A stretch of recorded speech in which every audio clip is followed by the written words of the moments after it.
entendre la voix du Tout-Puissant. Merci pour ce matin. Merci pour l'entendement que tu as accordé à ton peuple. Merci Seigneur pour la possibilité de saisir ce qui dépasse notre intelligence. Sois béni Seigneur. Dans le nom puissant de Jésus, notre Seigneur et Sauveur. Nous voulons apprécier ta présence par nos acclamations. Tu es notre Dieu. Merci Jésus. Merci Seigneur. Merci le Tout-Puissant Roi. Alléluia. Que l'Éternel Dieu nous bénisse. Mettons-nous bien-aimés. Nous sommes dans la joie, bien-aimés, de connaître le déroulement de ces programmes jusqu'à la fin. Il est vrai que depuis mercredi, nous sommes ici en train de parler de ce thème. La loi et le principe de l'honneur. Alors, bien-aimés, lorsque nous parlions de ces choses, comme je l'ai dit souvent, Dieu n'a pas seulement la pensée d'occuper une place dans nos calepins. Non, non. L'Éternel a la pensée d'apporter un changement dans notre vie. Chaque instant qu'il parle, il veut que nous puissions avancer par rapport à ce qu'il est en train de nous donner.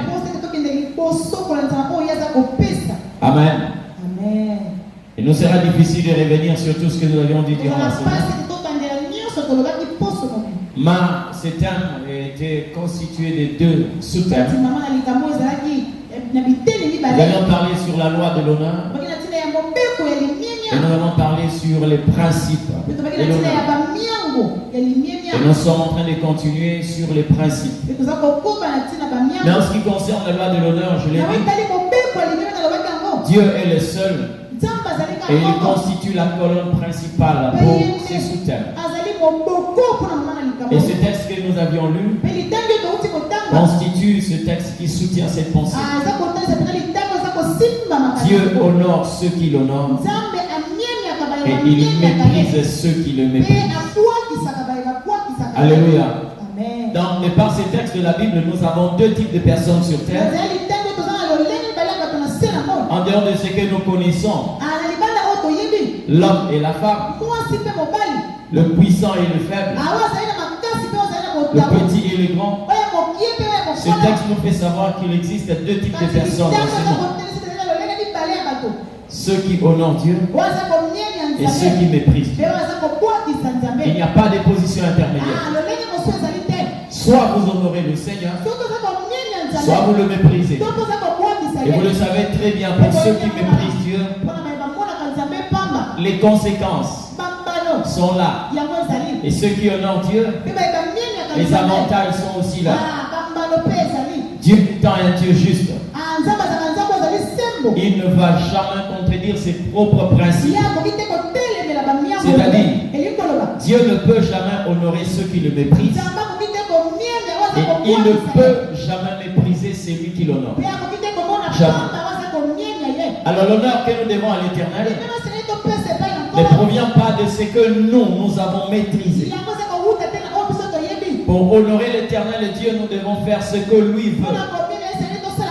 C'est comme ça que je dis, Dieu est le seul à posséder le thermomètre qui mesure la température de l'honneur.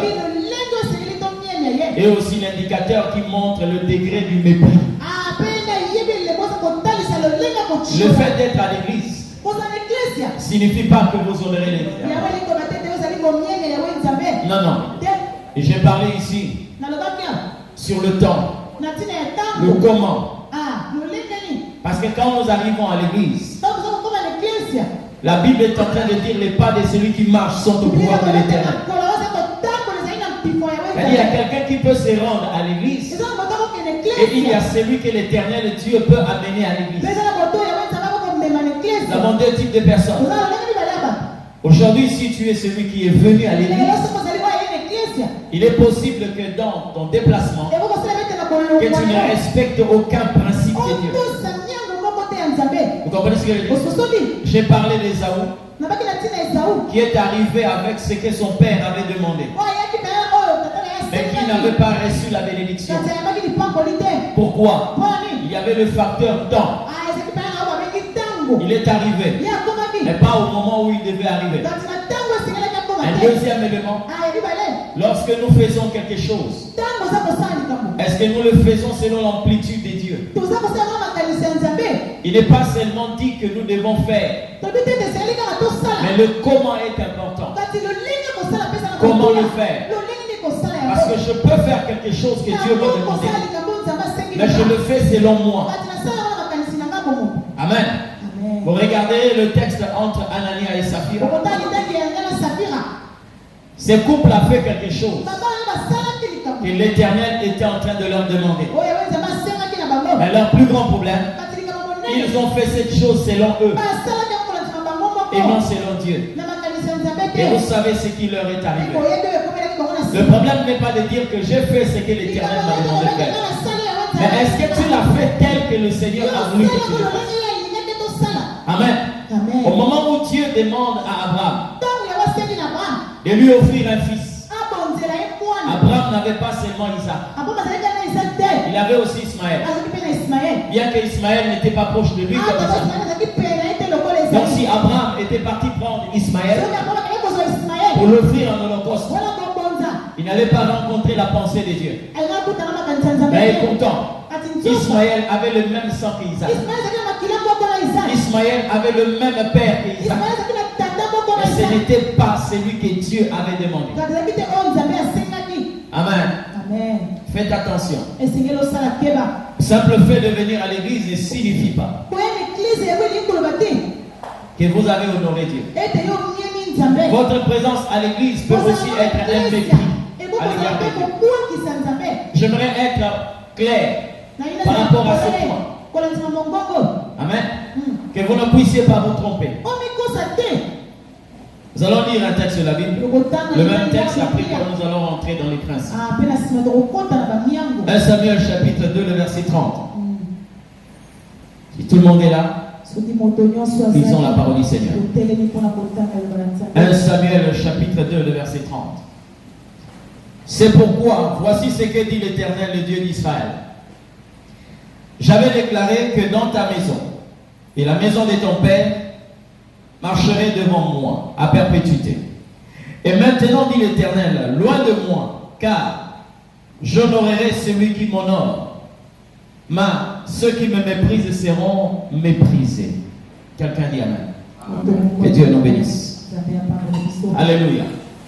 Je me suis rendu compte que l'Église aujourd'hui est constituée en grand nombre de personnes qui ne peuvent pas faire la différence entre comment honorer Dieu et mépriser Dieu. Amen. C'est-à-dire que c'est une matière aujourd'hui qui quelquefois plonge plusieurs personnes dans la confusion. Pour certaines personnes, être à l'église, c'est ça honorer Dieu. Chanter, prêcher, donner, c'est ça honorer Dieu.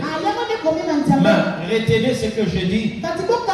Il y a le facteur temps et le comment. C'est-à-dire, dans ce que tu fais pour Dieu, il faut chercher à saisir le quand et le comment. C'est là où nous arrivons, là où l'Éternel Dieu nous attend. Mais je dis à part le Seigneur, il y a ce que nous appelons le principe. C'est-à-dire, en dehors de la loi de l'honneur, il y a les principes de l'honneur.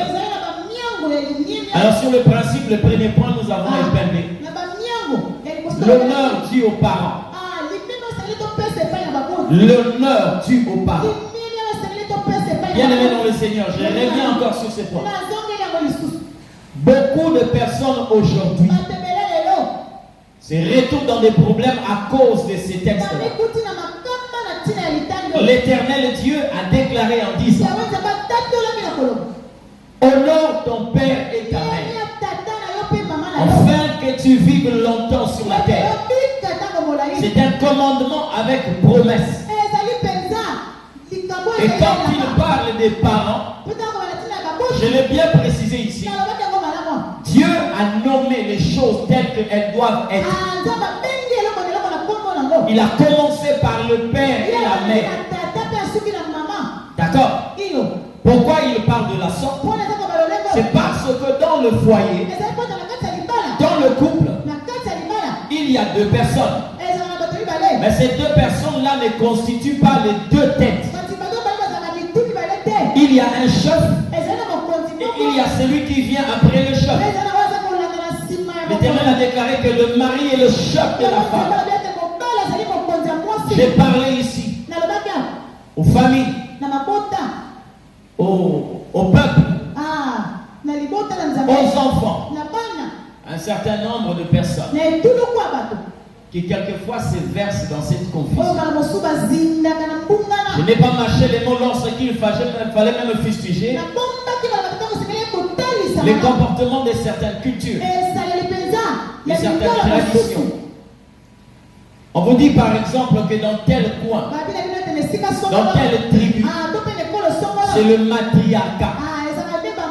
C'est-à-dire, les enfants vont du côté de leur mère. Je vous ai dit que cette façon de faire est démoniaque. Parce que malgré la consécration d'une femme dans une famille, l'Éternel n'appelle jamais une maison du nom de la femme. Il dit toujours la maison du père. Et les enfants qui se donnent à de telles pratiques invitent la malédiction sur eux. D'accord? Moi-même, le jour où le Seigneur Dieu m'a parlé de ces choses, et nous étions obligés de nous repentir. Parce que vous allez vous rendre compte, généralement, dans le Bas-Congo, par exemple, hein, la plupart des tribus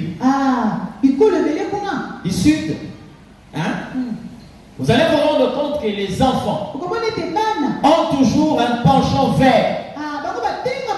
Et j'ai parlé sur un danger qui court plusieurs familles. Un danger qui menace plusieurs familles. Lorsque la maman accepte de monter un cabal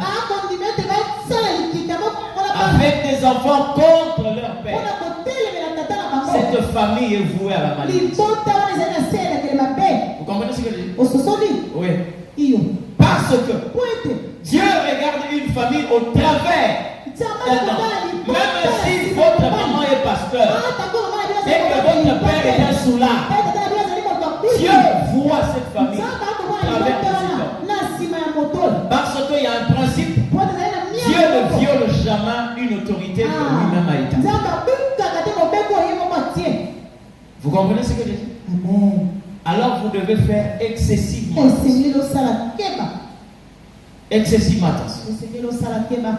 Quand j'ai parlé de ces choses, j'ai fait allusion au père, non seulement les parents biologiques, mais il y a aussi des parents spirituels. Faites attention. Amen. Très attention. Et je l'ai dit, l'onction que tu honores, c'est l'onction qui te bénira. J'ai eu à parler ici. Et j'ai demandé à ceux qui n'étaient pas en bon terme avec leurs parents de le faire. Parce que nous avons pris l'engagement de prier aujourd'hui pour tout le monde. Je ne sais pas si tu l'as fait. Et si tu l'as fait, que Dieu te bénisse.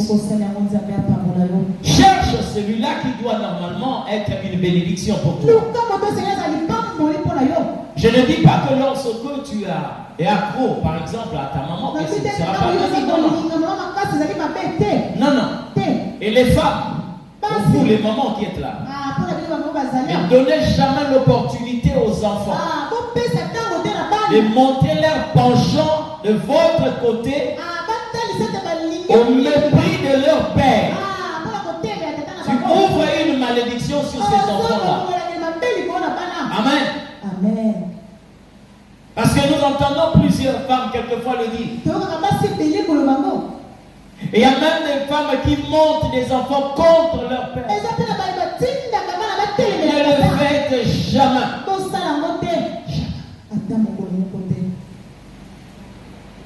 Jamais. Parce que vous serez un jour la porte d'une malédiction. Et sache-les bien. Si tu ouvres une porte de la malédiction dans ta famille, tôt ou tard, ça va te rattraper. Amen. Soyez une bénédiction pour les enfants. Écoutez ce que ce texte de la Bible est en train de dire. Matthieu chapitre 14, Matthieu chapitre 15, verset 4. La Bible dit ceci. Car Dieu dit, honore ton père et ta mère. Celui qui maudira son père ou sa mère sera puni de mort. Hein? Celui qui maudira son père et sa mère sera puni de mort. Ça, c'est Dieu qui est en train de parler. Je parlais ici aux enfants. Faites attention. Faites attention. Moi, lorsque je prends soin de mes parents, en tout cas, je le fais. Vous savez pourquoi? Parce que quelquefois, ces gens-là ont eu à se sacrifier pour que vous puissiez être ce que vous êtes. L'honneur d'un père, ce n'est pas parce qu'il a beaucoup étudié. Non. Toi, tu peux avoir 4 licences. Tu peux être 4 fois licencié. Tu as, je ne sais pas, une maîtrise en telle matière. Même si ton père est un analphabète, faites attention. Amen. Parce que ce ne sont pas des titres académiques qui vont pousser Dieu à te placer au-dessus de tes parents. Nous voyons dans certaines familles où les parents sont de petite taille. Quand tu regardes les enfants, moi je suis plus élancé que mon père. Mais cela ne me donne pas le pouvoir de dominer sur lui. Moi je suis pasteur, mon père ne l'est pas. Mais cela ne me permet pas de le considérer comme son supérieur. Humainement parlant, je le dis ici. Avant que l'Éternel choisisse David, il avait choisi son père. Donc même moi qui vous parle, avant que Dieu ne m'ait choisi, il avait d'abord choisi mon père, même s'il n'est pas pasteur. Son choix, c'est à quel niveau? Quand l'Éternel a vu et je lui ai envoyé un serviteur sur la terre, il a regardé tous les papas du monde et il a pointé mon père. Je lui ferai passer par là. Donc un maximum de respect. D'accord? C'est des gens qui ne mènent pas la vie qu'ils veulent pour les enfants. Et les enfants qui ne connaissent pas cela peuvent se mettre quelquefois à se moquer de leurs parents. Chose qui peut vous apporter la malédiction. J'ai vu une image sur internet. Mais cette image parlait beaucoup. On était en train de montrer un père à côté de son fils. En fait, il y avait des parents, les parents et l'enfant. Qu'est-ce qu'ils faisaient? Ils enlevaient. C'est comme si c'était le puzzle.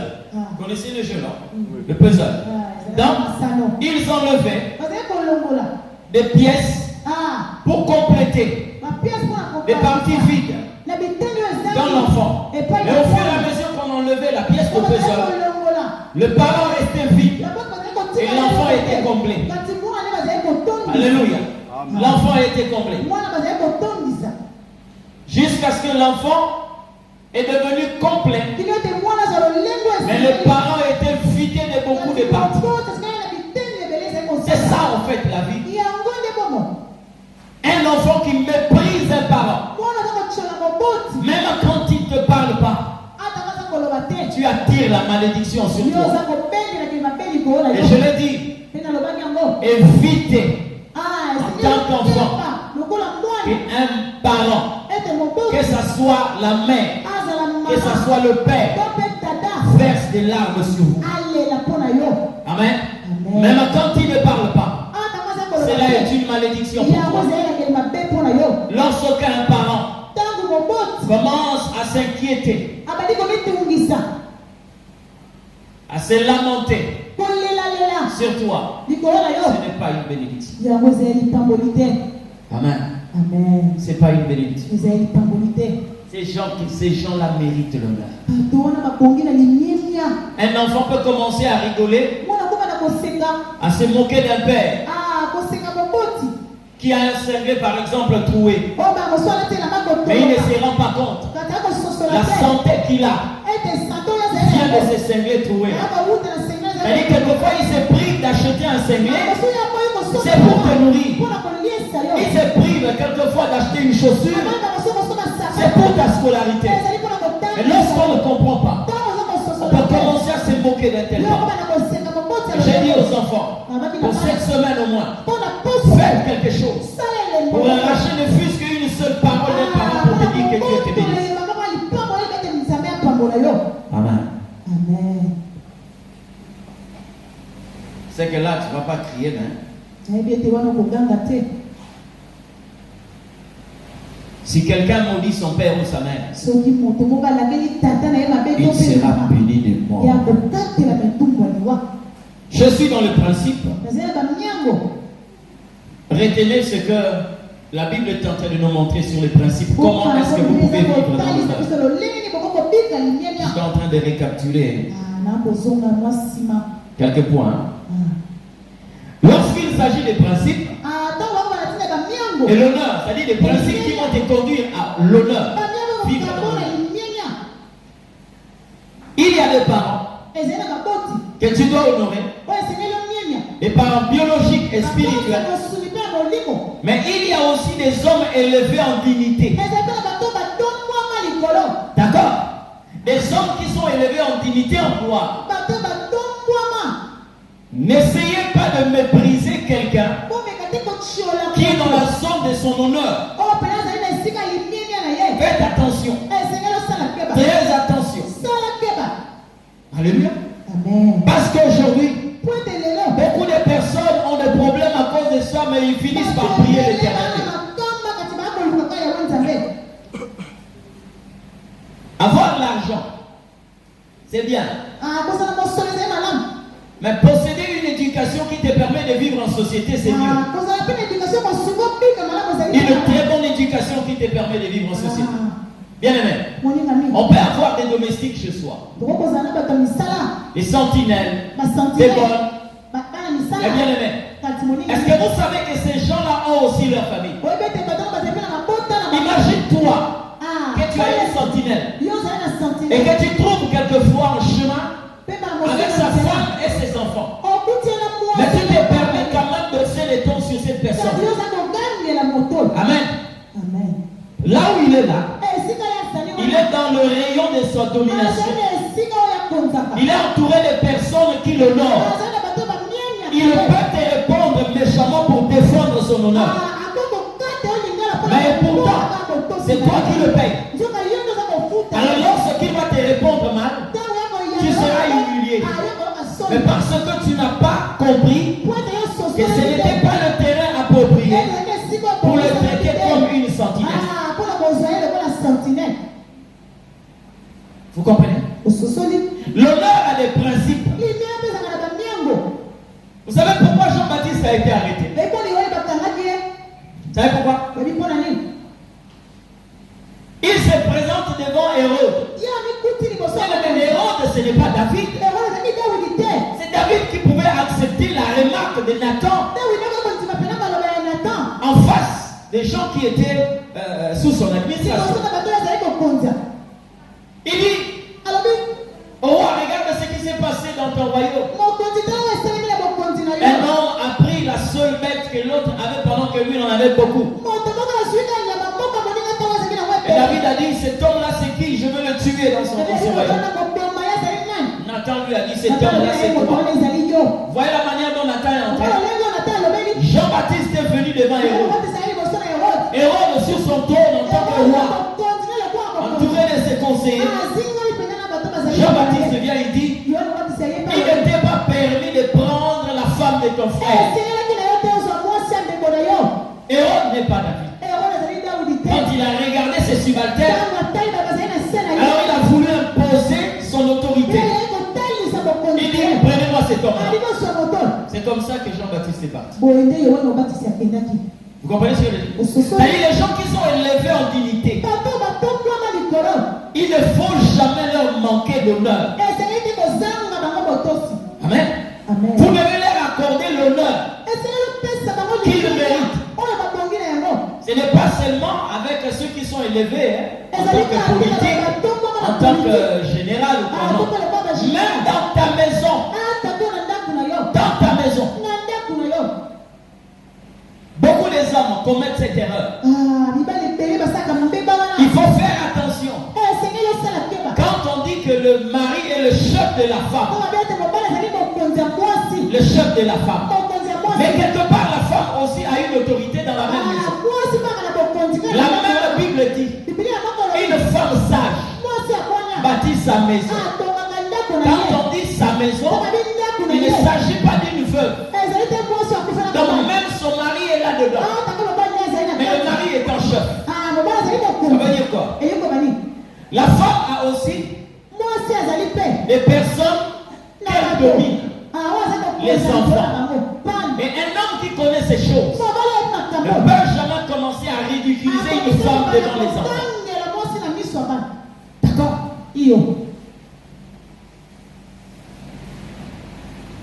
Il ne peut jamais faire ça. Peut-être qu'il peut hausser le temps dans la chambre entre les deux. Mais pas devant les enfants. Parce que certaines personnes croient que quand on est chef, c'est qu'on va commencer à marteler, à faire ceci, n'importe où. Non, non. Tu vas te rendre compte. En faisant ce genre de choses, tu te prives quelquefois toi-même de l'honneur. Or, normalement, je le dis souvent, les parents ne sont pas là seulement pour payer la scolarité, le vêtement, nourrir les enfants. Mais un parent est aussi une école pour ses enfants. C'est-à-dire, il y a des choses que les enfants apprennent en te voyant. Tu deviens une école. Et le conseil le plus puissant que tu donnes aux enfants, c'est ce que toi-même tu as.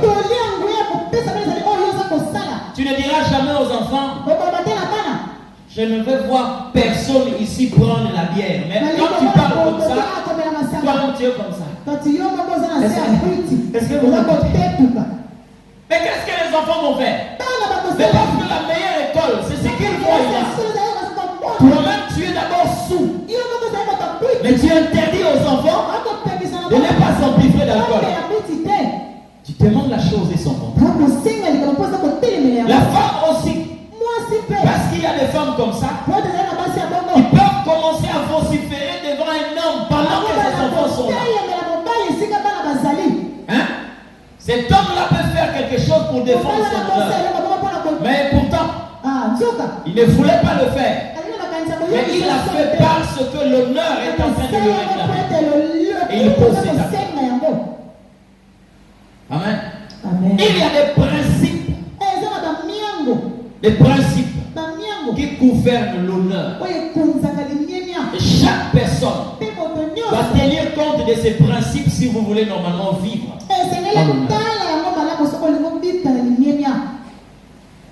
Vous savez quand vous êtes confus, hein? Quand tu es couvert de honte, est-ce que ça te fait du bien? Tu te sens comment? Dieu n'aime pas. Et il n'a pas souhaité que tu vives dans la honte. Dieu n'a pas souhaité ça.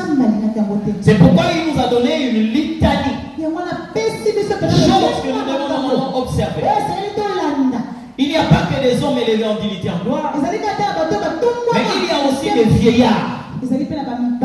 D'accord? Ils sont dignes d'honneur. Lévitique chapitre 19 verset 32. Lévitique 19 32. La Bible dit ceci. Tu te leveras devant les cheveux blancs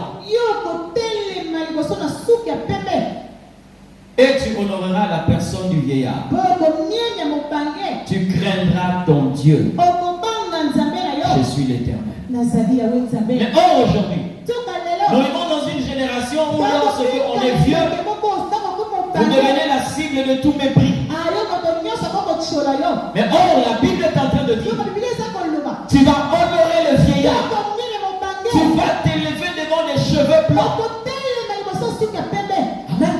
Amen. Mais regardez la génération d'aujourd'hui. Regardez. Il suffit de voir quelqu'un qui est en train de marcher comme ça avec son bâton. Et vous entendez les gens dire, hey, tata démarche. Regarde comment est-ce qu'il marche. Regarde. Mais ne sachant pas, ils sont en train de transgresser une loi de l'éternel Dieu. Alléluia. Amen. Quand on dit le vieillard, il ne s'agit pas de ta grand-mère seulement ou de ton grand-père. Tout celui qui possède les cheveux blancs, tu dois l'honorer. Amen. Amen. Tu dois l'honorer. Je vous assure qu'il y a des choses qui engagent Dieu lui-même. Si vous posez ces actes-là, c'est Dieu lui-même qui entre en action. Parmi ces choses, il y a un. Lorsque vous désobéissez, vous méprisez des parents. Même si tu as un parent qui t'aime, je vais te dire un conseil. Bien aimé. Lorsque vous aimez un enfant, ne lui donnez pas l'opportunité de vous manquer. Hein? Parce qu'il y a de parents comme ça. Moi, j'aime pas taper les enfants. Toi, attends. Mais quand vous regardez ce que cet enfant pose, hein? Tu te poses la question maintenant. Nous sommes où là? L'amour d'un parent envers l'enfant lui pousse même à châtier lorsque le mal intervient. D'accord? À réprimander. Parce que je sais, si je laisse cette chose, moi je peux faire un sentiment. Mais Dieu ne fera jamais un sentiment. D'accord? Amen. Faire attention. J'ai parlé des parents. J'ai parlé aussi des serviteurs de Dieu. D'accord? Quand on doit normalement honorer un serviteur, ce n'est pas à vous de le mépriser. Le mépris d'un serviteur de Dieu attire un châtiment. Et là encore, bien aimé, il faut faire attention parce que si j'ai parlé de serviteurs et de parents, il peut y avoir une famille où vous avez des parents serviteurs. Donc lorsque vous tombez, vous êtes frappé doublement. D'accord? C'est-à-dire, moi, mon père, par exemple, s'il était pasteur et que j'ai foulé au pied son autorité, j'ai deux problèmes devant Dieu. C'est-à-dire, j'ai touché à un parent et j'ai touché à un serviteur. Donc, Dieu va te frapper doublement. Alors, il faut faire attention. Mais je me suis rendu compte qu'il y a des familles qui doivent bénéficier de la prière. Parce que ces choses, je l'ai dit le vendredi, ces choses sont en train de détruire beaucoup de familles. Aujourd'hui, nous sommes en train de chercher des sorciers ailleurs. Quelquefois, ce qui a maintenu cette famille dans la douleur, dans les malheurs, ce sont ces choses. Amen. Ce sont ces choses. Devez faire excessivement attention. Très attention. Moi, je t'ai bouleversé un jour de voir un enfant dire à sa grand-mère, dit, ah, je n'ai plus d'eau. Va me prendre de l'eau. Il dit, ah, donc moi je n'ai rien à faire de prendre l'eau. Mais tu as fini ça comment? Et regardez d'abord le ton. Tu as fini ça comment? Il y avait réussi. Moi j'ai d'autres choses à faire. Laisse-moi tranquille. Il est parti.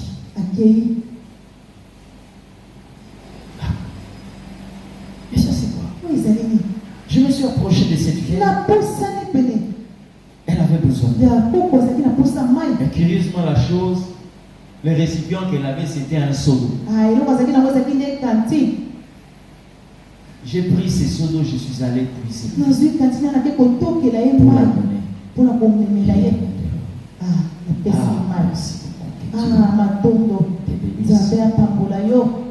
Mon petit-fils, que Dieu te bénisse. Mais je me pose la question, est-ce que les gens peuvent arriver jusqu'à ça? Amen. Amen. Et moi, je tire une conclusion en disant ceci. L'âge que tu méprises,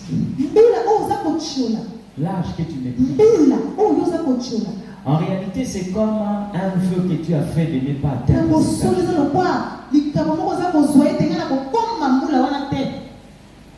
C'est comme si tu as pris l'engagement de ne pas atteindre cet âge. Et plusieurs familles doivent se. Vous entendez ce que je dis? Plusieurs familles. La malédiction est comme la teigne. Quelquefois, quand ça rentre, vous ne vous rendez pas. Et il y a même certains comportements qui se transmettent de génération en génération. Mais il faut arriver à un certain moment de s'arrêter, de chercher la face de Dieu. Amen. Amen. Il n'y a pas que des vieillards, mais il y a aussi des veuves. 1 Timothée 5,3, vous allez lire à la maison. Dieu nous demande d'honorer les veuves, ceux qui le sont réellement. Amen. Amen. J'aimerais parler sur les points qui touchent l'attitude que nous devons développer. C'est toujours dans les principes. Si vous voulez vivre dans l'honneur, vous devez retenir ces points. Écoutez, chacun de nous doit avoir un échiquier là où vous devez classer ce qui constitue une valeur et ce qui constitue l'antivaleur. Écoutez ce que le Seigneur est en train de dire. Jérémie chapitre 15 verset 19. C'est pourquoi ainsi parle l'Éternel. Si tu te rattaches à moi, je te répondrai. Et tu te tiendras devant moi. Si tu sépares ce qui est précieux de ce qui est vil, tu seras comme ma bouche. D'accord? C'est Dieu qui est en train de parler. Si tu sépares ce qui est précieux de ce qui est vil, lorsque quelqu'un prend la décision de vivre dans l'honneur, tu dois avoir un tableau où tu as classé ce qui constitue des valeurs et ce qui constitue des antivaleurs. Amen.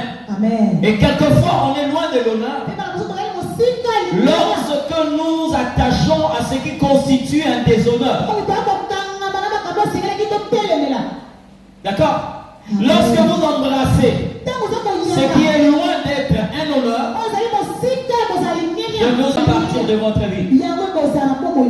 Nous sommes dans une génération où les gens se battent pour avoir des biens, de l'argent, la beauté, les relations. Ce n'est pas mauvais. Bien. Toutes ces choses seront incapables de bâtir votre honneur lorsque vous avez mené une vie qui touche au déshonneur. Je vous prends un exemple.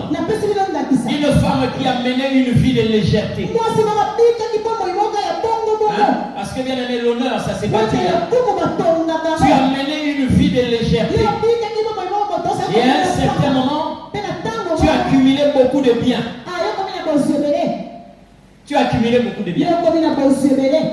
Mais tu crois bien aimé que ces biens-là vont couvrir les déshonneurs.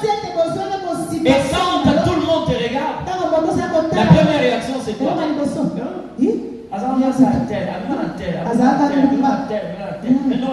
Donc tu te rends compte que malgré ton argent, tu n'as pas la valeur que tu devais avoir. L'honneur s'est bâti. Alléluia. Ne te donne pas une vie qui va te contredire demain.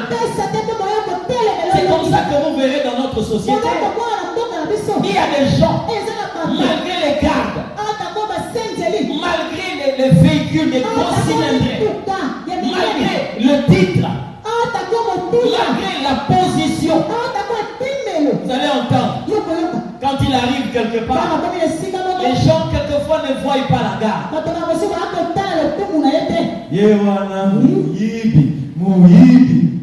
Donc tu te rends compte que tu deviens ridicule. Pourquoi? Parce que quand on pose certains actes, on ne tient pas compte de l'honneur. L'objectif c'est seulement de s'enrichir. Mais vous ne savez pas quelque part. Vous êtes livré à la verdict populaire. Amen.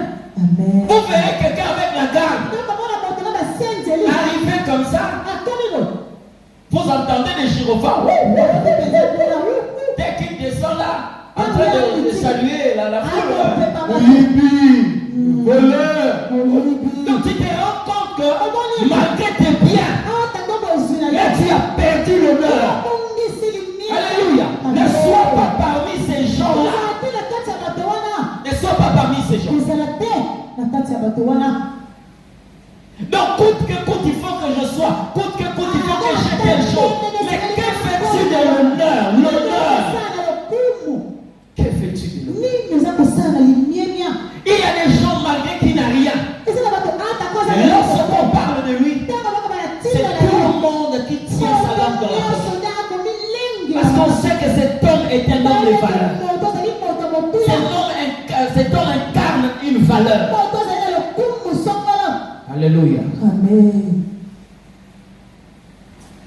C'est comme ça que je dis. Surtout nous pour cette génération, faut faire attention.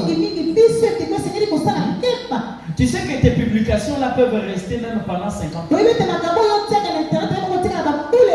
Publication.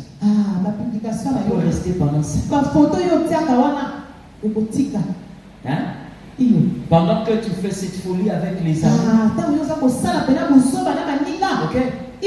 Aujourd'hui, certaines personnes pour te ramener, pour t'aider à redescendre. Même quand on te nomme, je ne sais pas, PCA, on te nomme PCA. Bien aimé. Certaines personnes. Hein?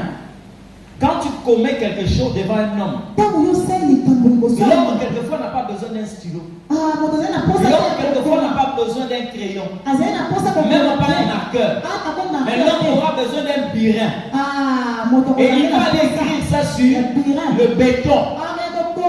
Et l'homme, ce qu'on est en train de citer, son nommé. Lui, il va pas loin. Il rentre sur YouTube. Là où il cherche ta nullité. Là où il cherche le sextape qu'on avait publié sur toi.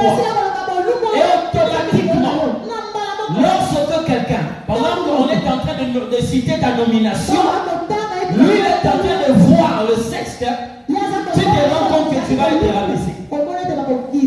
Ah bon, si le soit essayé. Téléphone peut aller. Amen. Mais pendant que tu le faisais, tu ne savais pas que ça allait être un déshonneur pour toi. C'est comme ça que je dis ceci. Sur cette terre, l'homme n'a que deux propositions. Soit vous agissez par sagesse, ou si la sagesse n'est pas là, c'est la folie qui prend place. Or, comment définir ces deux choses? La sagesse, c'est cette capacité qui vous permet de réfléchir sur les choses avant de les penser. La sagesse, ça te permet de réfléchir sur les conséquences des actes avant de les penser. Mais la folie te pousse à agir avant de réfléchir sur les conséquences. Alors fais attention. Amen. Amen. Les principes et l'honneur. Tu peux être une très belle femme, mais les gens ne te considèrent plus à cause d'une vie que tu as menée et qui a touché à ton honneur. Et ça peut t'accompagner jusqu'à la fin. Fais attention. Alléluia. Amen. Fais attention. Toujours en ce qui concerne les attitudes. Ils sont en train de parler ici sur des choses que vous ne devez pas faire pour ne pas perdre l'honneur. Vous devez vous faire petit lorsque même vous êtes grand. D'accord? Faites-vous toujours petit, même quand vous êtes grand. Vous savez pourquoi? Parce que le jour où vous aurez la pensée de vous comporter, de vous faire grand, lorsque les gens vont découvrir que tu es petit, c'est ridicule. Il est bien que les gens découvrent ta grandeur et que toi-même que tu ne puisses pas afficher ta grandeur. Parce que le jour où les gens découvrent ce que tu n'es pas, automatiquement, tu perds l'honneur. Vous comprenez ce que je dis? Vous perdez l'honneur. C'est comme ça que le Seigneur est en train de nous enseigner sur l'humilité. Amen. Et quand, très souvent, lorsque vous passez de ce que vous n'êtes pas, les jours où les gens découvrent qui vous êtes réellement, bien aimé, la honte va passer par les grands portails. Ça va emprunter les grands boulevards. Et sous les puissants lampadaires, ça va t'atteindre. Amen. Ça va t'atteindre. Alléluia. J'ai lu la Bible. Je me suis rendu compte de tout ce que Jésus était en train de faire. Ce sont les hommes qui annoncent cela. Amen. Il est venu humblement au baptême des gens.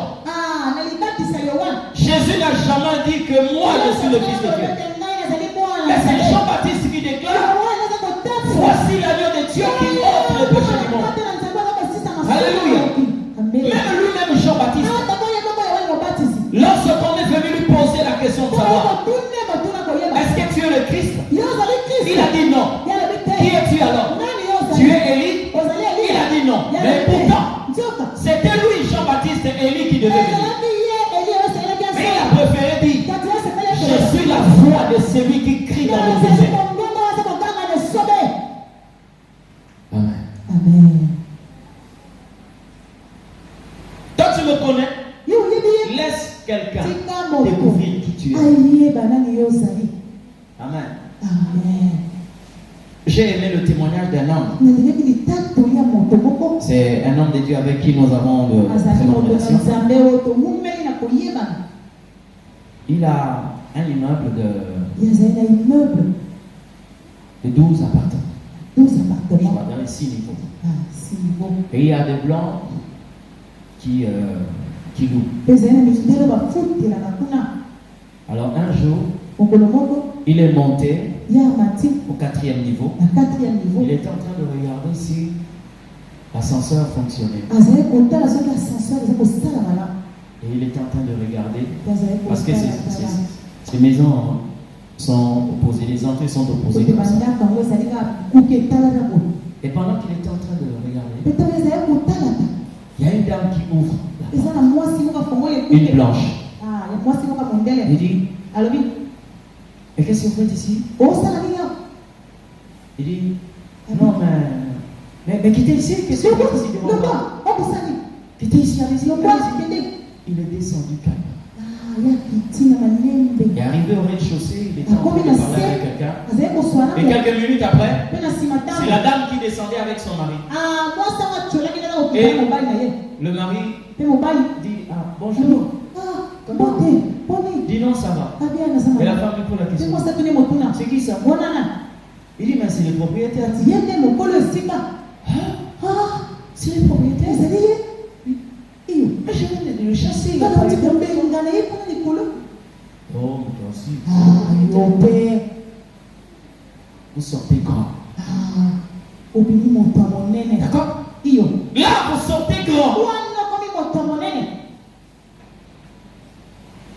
Si c'était toi, Et pourtant, elle est dans ses droits. Quand elle te dit qu'elle quitte le chemin. Tu me cherches, ça c'est un passage. À la maison, tu me connais? Laisse que quelqu'un décide. Jésus a demandé à ses disciples. Humilier. J'aime lorsque quelqu'un s'abaisse là où on doit normalement l'abaisser. D'accord? Avant qu'on ne t'abaisse, toi-même, abaisse-toi. Il y a une différence entre l'humilité et l'humiliation. Si tu veux vivre dans l'honneur, bien aimé, vis dans l'humilité. Parce que quelqu'un qui est humble, lorsque tu cherches à l'humilier, tu fais un travail vain. Parce que c'est dans son ADN. Il est déjà humble. Quand tu cherches à l'humilier, tu fais un travail. Amen. Celui qui veut vivre dans l'honneur ne te dispute jamais la place des grands. Non. D'accord? Amen. Lorsque tu sais qu'il y a un plus grand que toi, ne vise jamais la place d'un grand. Parce que les gens voient la place des grands comme un endroit là où ils peuvent avoir de l'honneur. Mais un lieu d'honneur peut devenir un lieu de déshonneur. C'est comme ça que Jésus est en train de parler. Lorsque vous lisez Luc chapitre 14, du verset 8 jusqu'au verset 10. Jésus a touché à tous les points. En tout cas, il a touché à tous les points. Il dit ceci. Lorsque tu seras invité par quelqu'un dans des noces, ne te mets pas à la première place. De peur qu'il y ait parmi les invités une personne plus considérable que toi. D'accord? Il dit par la suite, et que celui qui vous a invité l'un et l'autre ne vienne te dire, cède de la place à cette personne. Tu auras alors la honte d'aller occuper la dernière place. C'est bon? Le verset 10, il dit ceci. Mais lorsque tu seras invité, va te mettre à la dernière place. Afin que quand celui qui t'a invité viendra, il te dise, mon ami, monte plus haut. Alors cela te fera honneur devant tous ceux qui seront à table avec toi. Il te dit monte. Donc Jésus est en train de dire, cela te fera honneur. Donc le Christ veut que nous puissions vivre dans l'honneur, pas dans le déshonneur. Amen. Vous savez, il y a des gens aujourd'hui qui veulent l'honneur sans pourtant quelquefois réunir les conditions qui peuvent leur permettre de demeurer dans l'honneur. Vous avez entendu? Hein?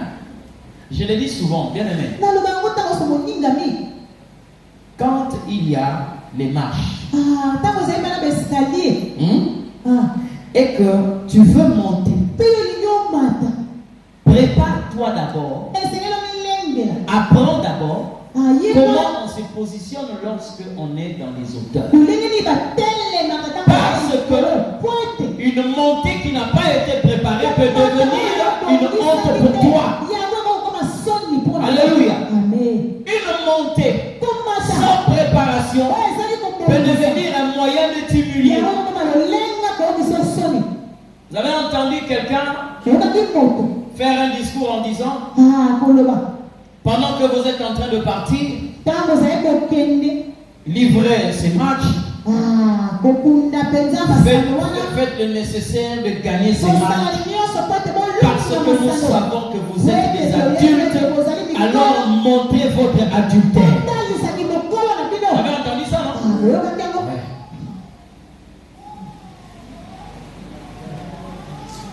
Mais comment cet homme est arrivé là-bas? Hein?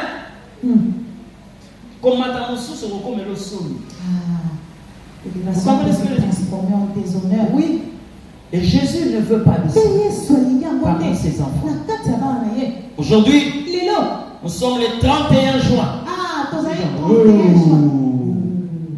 Donc comment à ce niveau-là, quelqu'un ne sait pas que le mois de juin prend fin au 30? Mais c'était une autorité de l'époque. On l'appelait l'homme du 31 juin. Voulant occuper la première place, on lui a fait l'honneur de venir entonner l'hymne national. Vous avez entendu ça? Que ça ne soit pas un moyen pour toi de te moquer de ces gens, mais ça doit t'enseigner.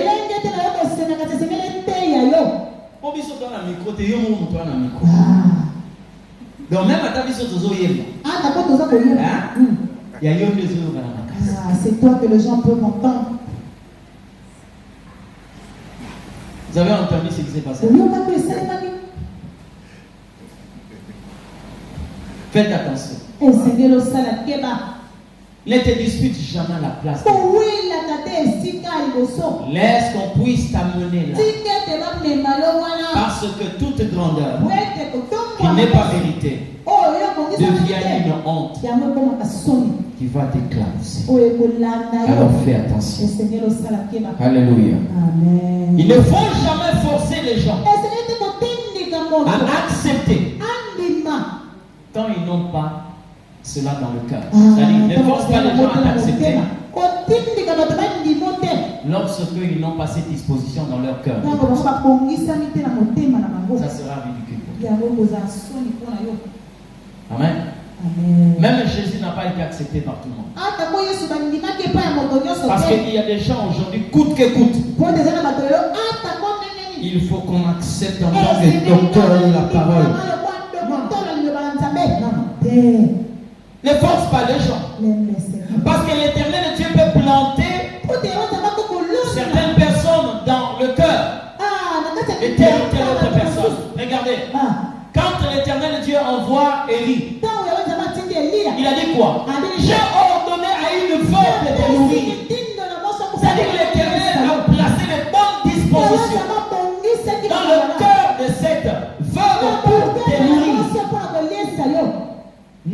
Ne faut pas forcer chacun. Ne force pas tout le monde. Il y a des gens qui vont te rejeter. Et lorsque tu tiendras, coûte que tu vas accepter quelqu'un qui n'a pas reçu cela de Dieu, tu vas vivre l'humiliation et le déshonneur. Et dans cette même idée, je te dis ceci. Ne force pas les gens à se prosterner devant toi. Même si cela a été révélé dans un songe. D'accord?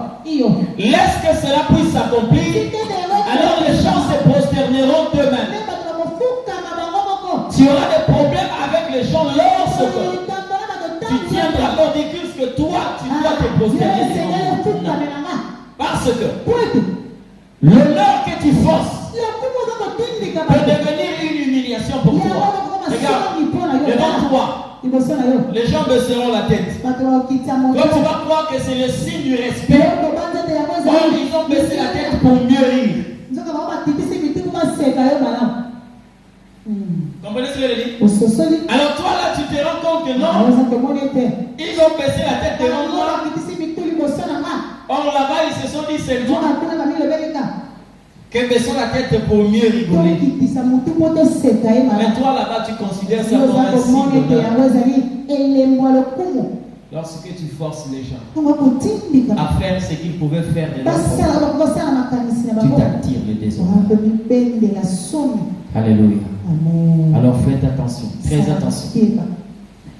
En ce qui concerne l'honneur, je parlerai du silence. Je te parle des principes. Quand tu appliques ces choses, tu deviens grand. Silence. Il y a un adage qui dit ceci. Une bouche ouverte en permanence ne manque pas d'avaler une bouche. Amen. Dans la vie, il est mieux d'avoir des oreilles ouvertes à tout le monde. Mais pas la bouche. C'est-à-dire, la bouche qui parle trop s'attire de mépris. Même le livre de Proverbes le dit. Proverbes chapitre 10, verset 19. La bouche qui parle beaucoup ne manque pas de péché. Amen. Amen. Admettons que j'étais en train de parler et qu'une mouche est entrée. Comment vous allez vous comporter? Vous allez commencer à vouloir cracher et les gens commenceront à rigoler. Cette image est un enseignement pour chacun. Tu ne dois pas te mettre à parler n'importe comment et n'importe quoi. Amen. Lorsque vous voulez vivre dans l'honneur, en ce qui concerne la parole, parle lorsque tu te rends compte que ton silence est moins que les paroles que tu vas faire. Ça va dire, tu te rends compte que les paroles que tu fais sortir sont plus puissantes que les alors parle. Et quand tu sais que ton silence peut parler mieux que tes paroles,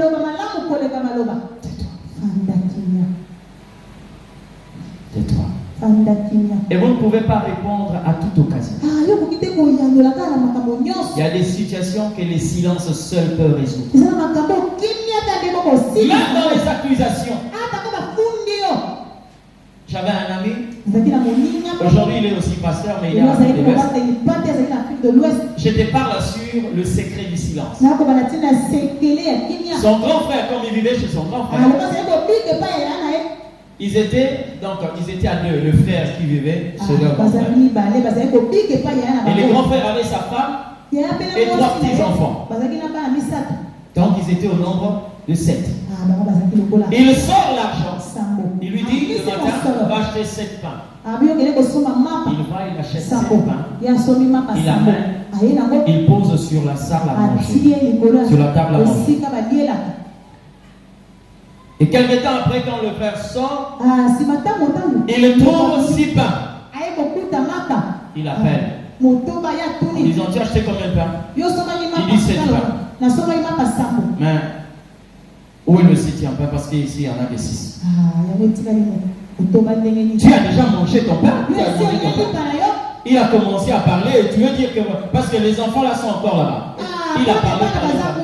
Il dit à son frère, oui, j'ai mangé mon pain. Alors tu vas prendre le thé comme ça.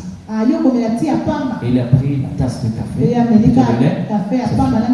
Ces jours-là est passé. 3 jours après, son grand frère était en train d'arranger quelque chose dans les plafonds. Quand il monte, il voit là un pain qui était déjà coupé. Et il se rend compte que c'était certainement des souris qu'il y avait. Il touche. Il sent que cela ne date pas de lui. Il descend. Il appelle son petit frère. Il dit, ces jours-là, quand tu avais acheté du pain, tu avais mangé le pain? Il dit oui. Il dit non, dis-moi. Est-ce que tu avais mangé le pain? J'avais dit que je n'avais pas mangé le pain. Mais j'ai vu déjà l'allure où pour les discussions, j'étais obligé d'accepter. Il dit à l'autre, c'est parce que j'ai trouvé le pain dans le plafond. Automatiquement, tu deviens grand. D'accord? Parce que quel miracle! Qu'est-ce que tu vas expliquer? Oh non, moi, je n'ai rien pris. Non. C'est comme ça que quelquefois le Seigneur dit, garde silence, je combattrai pour toi. Alléluia. Garde silence. Ceux qui veulent vivre dans l'honneur adoptent ces comportements. Ne parle pas lorsque Dieu te demande d'être silencieux. Calme-toi. Dans ce qui est le principe, ne te lance jamais dans un jugement sans que tu puisses mûrir la question. D'accord? C'est-à-dire que quand tu as entendu quelque chose, ne sois pas pressé dans les jugements. Commence d'abord à mûrir cette question-là. Et surtout lorsqu'il s'agit d'un problème entre deux personnes ou plusieurs, ne te lance jamais dans un jugement sans pour autant écouter le son de l'autre. Parce qu'après tu deviens. Amen. Amen. Pourquoi tu lui as dit ça? Pourquoi? Non, il est mauvais, il sait ce qu'il est. Mais quand tu vas recevoir une autre version, en disant que voilà, il m'avait escroqué de l'argent et c'est toi qui deviens ridicule. C'est comme ça que l'on dit souvent. Il y a un adage africain qui dit ceci. Un véritable chef n'accepte jamais un animal qui a une seule oreille. C'est-à-dire qu'on vient te donner un animal, mais cet animal n'a qu'une seule oreille. Il exige où est l'autre oreille. Ça veut dire ceci. Celui qui veut être honoré, il doit écouter les deux côtés. Tu seras juste dans ton jugement. Amen. En ce qui concerne le principe, ne parle jamais en mal de quelqu'un sans que cette personne soit là. Parce que tu le veuilles ou pas, un jour tes paroles arriveront dans ses oreilles et tu passeras par un jugement. Quel que soit ton âge, quelle que soit ta nature et quelle que soit ta position. Amen. C'est-à-dire lorsqu'il s'agit de parler de quelqu'un, il faut qu'il soit là. D'accord? Mais admettons qu'on est dit-on que toi tu avais parlé de moi avec tel. Tu deviens déjà ridicule. Amen. Maintenant tu vas commencer à vouloir te justifier. Mais normalement, si tu l'avais fait en sa présence, ça n'allait pas prendre cette tournure. Vous comprenez ce que je dis? Et la personne qui rapporte finit toujours par ajouter quelque chose. Et ça va te rabaisser. D'accord? Ça va. En ce qui concerne le principe de l'honneur, ne prends jamais part à une injustice. Parce que l'injustice réduit l'homme et détruit la considération. Toute injustice, quelle que soit sa forme, prends jamais part à une injustice quelconque. Amen. Ça va réduire ta personnalité. Ça va détruire ta considération. Il y a des gens qui te considèrent. Mais lorsqu'ils apprennent que tu étais là dans cette chose, tu cours. Tu perds cette considération. Et tu vas voir que les gens vont laisser tout le monde et poser la question, mais tel avait dit quoi? Oh non, il était seulement là en train de dire c'est fini. Père, c'est ton âme. Alléluia. Amen. J'aimerais te voir un homme honoré, une femme honorée. Même quand tu n'as pas l'argent, l'honneur c'est quelque chose. Amen. Amen. Parce que nous sommes dans une société où les gens ne tiennent plus compte de l'honneur.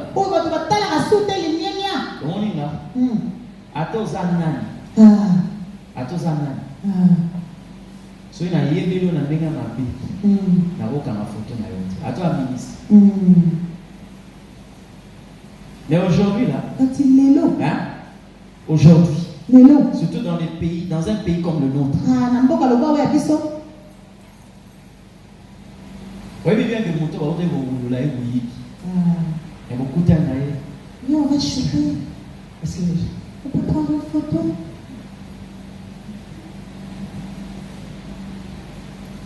Mais qu'est-ce que ça vous inspire? Hein? Qu'est-ce que ça vous rapporte? J'entends des personnes qu'on appelle honorables. Mais lorsque vous regardez le comportement de ceux qu'on est en train d'appeler honorables, question de savoir. Tona. Excellence. Ah, excellence. Alléluia. Amen. Faites ici attention. Ne prends jamais part à une injustice. Et si j'ai parlé sur la mauvaise compagnie ici, hein, la Bible soutient cela en disant malheur à celui qui s'assoit parmi les moqueurs, les méchants. Vous avez entendu ça, non? Ok. Heureux l'homme qui ne s'assied pas en compagnie des moqueurs, des méchants. D'accord. Donc il y a une catégorie de personnes qu'on ne peut pas faire ensemble avec eux. Même quand il est président, s'il est compté parmi les méchants, la Bible dit malheur. Même quand il est conseiller, ministre général, parce que les gens ne tiennent plus compte. Amen. On ne tient plus compte de l'honneur. Un autre point. Lorsque tu veux vivre dans l'honneur, mets ça dans ta tête que tu ne seras pas capable de mettre tout le monde d'accord. D'accord? Parce qu'il y aura des gens qui, malgré tes arguments, vont camper sur leur position. Ça veut dire que dans la vie, il y a des discussions qui ne valent plus la peine.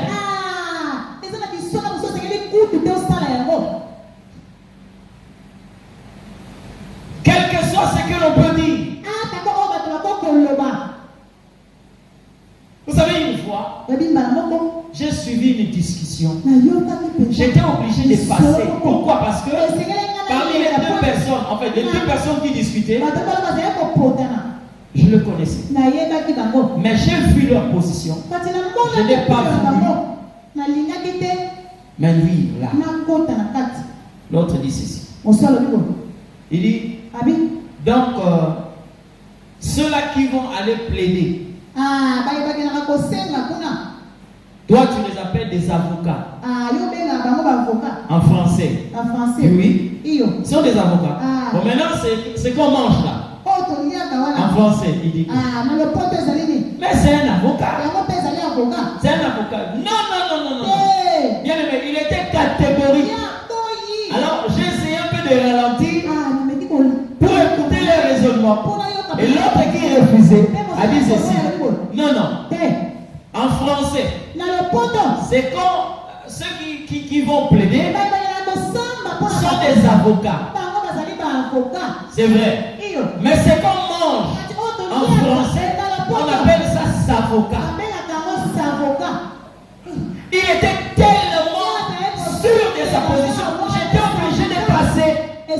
Parce que même si je m'arrêtais pour lui dire que ça, c'est un avocat.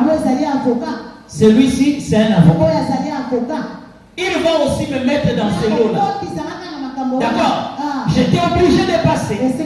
Donc, dis-toi dans ta tête que tu n'es pas capable de mettre tout le monde d'accord. Même Jésus n'a pas convaincu tout le monde. Il y a des gens qui ont campé sur leur position en disant que Jésus était un imposteur. Et ils sont restés comme ça. Jusqu'aujourd'hui en Israël, là où Jésus est né, il y a des gens qui ne croient pas que Jésus est le Fils. Alors c'est toi qui vas mettre tout le monde d'accord? Non. Et dans la vie, si tu ne veux pas être ridicule, c'est-à-dire vivre, quand tu veux vivre dans l'honneur, ne cherche pas toujours dans la vie que les gens te comprennent. Sois aussi parmi ceux qui cherchent à comprendre les autres. Vous savez, lorsque quelqu'un dit, lui il aime toujours avoir raison, c'est pas bon. On peut te donner une qualificative. Plutôt, on peut te donner un sobriquet. Mais quelquefois, c'est pour t'humilier. Le qualificatif qu'on te donne. Ou une qualification, on te donne une qualification. Monsieur raison. Monsieur raison. Monsieur raison. Raison. Mais ce n'est pas pour te dire que tu as toujours raison, mais tu as toujours la raison. Donc même en tant que perdant, mais tu veux toujours gagner. Et ça devient comme une manière de t'humilier et de te diminuer. L'homme est appelé à vivre dans l'honneur. Je dis à quelqu'un ceci: ne fais pas de promesses à quelqu'un lorsque tu sais que tu n'es pas capable de réaliser ces promesses. Amen. Vous savez, la plupart des gens qui font ce genre de choses, quelquefois on agit par émotion. Hein? J'ai déjà béni, on a béni plusieurs mariages. Mais de par les mariages qu'on a eu à bénir, je me souviens, un mariage, j'ai posé la question de savoir. Depuis le début, on était bien. On était bien. L'homme était content pour regarder son visage. Je sais voir.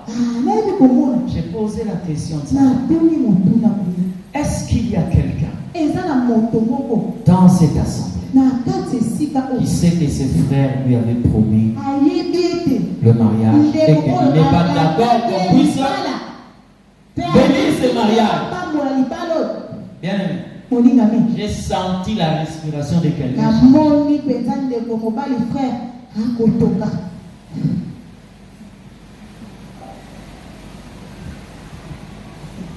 J'ai vu la respiration de quelqu'un changer. Et quand c'est comme ça, il y a une sueur qui commence à sortir. Même quand vous êtes dans un endroit climatisé. Je dis, il faut rompre ces suspens-là. Il faut rompre ces suspens. Hein? Oui, que ça ne siga mon mot, moi, est-ce qu'il y a quelqu'un qui s'oppose à ce mariage?